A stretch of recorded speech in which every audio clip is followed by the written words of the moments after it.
Spoiler alert, this movie is older than my parents. In fact, it's public domain, so if you want to watch it, it's on YouTube. I put the link in the doobly-doo. I can wait.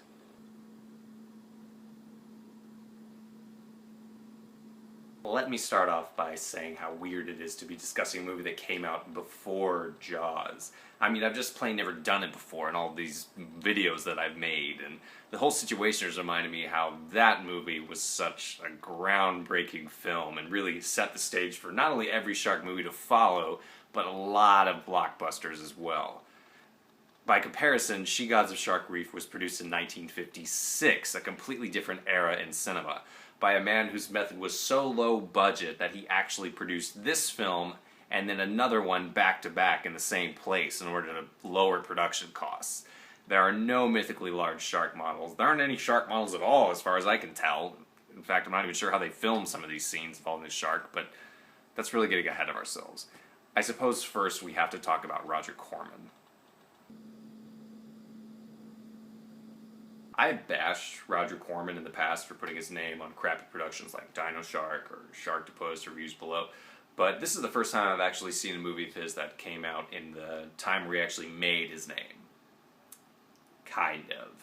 Roger Corman was an incredibly prolific producer and director. I mean, an independent spirit that produced a movie in 3 days, maybe just to prove that he could.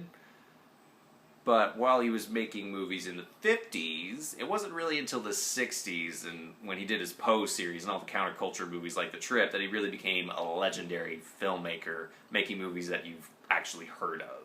But this is 1956, so he's not quite there yet. The charm is there, though. The incredibly low-budget charm. She Gods was made for an estimated $50,000, which in today's money, using an online calculator, is something like $430,000 or so, so it's not a lot to make a movie off of.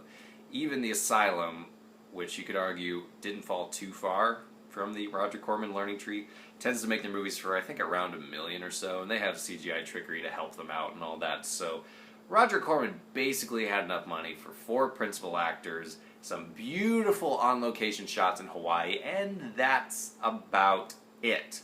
Now, I assumed he brought with him some incredibly terrible audio and video recording equipment, but apparently that's not the case. This is one of those movies that's kind of been lost to history. The DVD release I have by Alpha Video is just plain not good, and the video I linked you to is in black and white, so it's kind of hard to judge the technical aspects of a movie if what you're being shown isn't what was originally produced.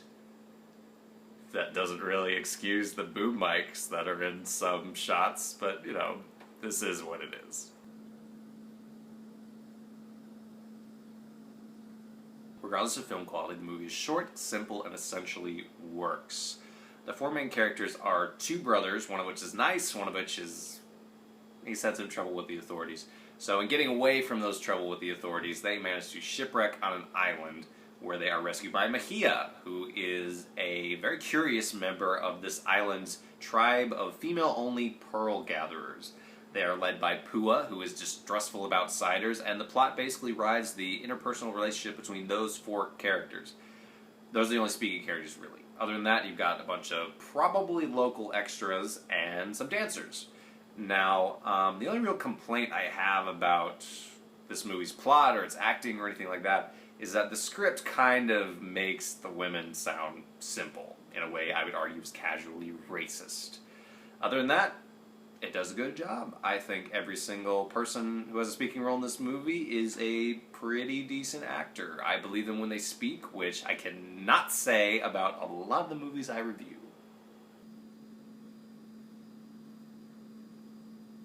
Now, if you look at the cover art or poster art of this movie, it does promise some sharks, a scantily clad woman in a flower bikini of some kind, and a giant idol.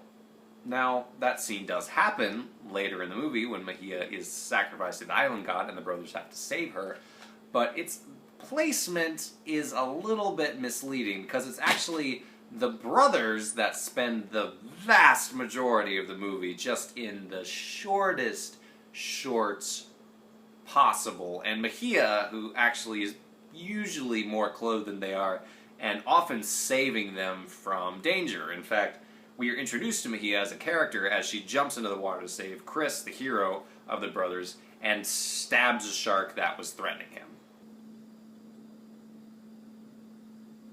Speaking of shark stabbing, I have no idea how they filmed some of the shots involving sharks in this movie, and there's not much information online about it either. The only thing I really found was Roger Corman talking about the production of the movie over, like, the original theatrical trailer. He talked a little bit about the sharks. He did confirm that there was 2 different sharks involved. One, which I believe was a tiger shark and used for establishing shots, so basically the camera's looking down on the shark from the surface, was clips from another movie, so stock footage.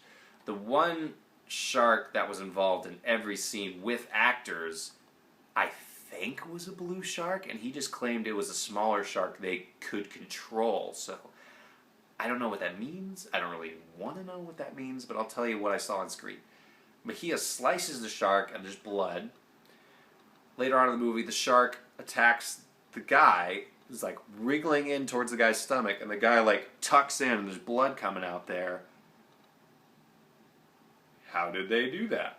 Did the guy just have a ham in there in his stomach? And where did the blood come from? It's an unsettling image from 1956, believe me. Overall, She Gods of Shark Reef was a nice look into the past, into an era of filmmaking I'm not that familiar with. It was quick, it was enjoyable, it was almost quaint in its simplicity. It's definitely a movie you should check out.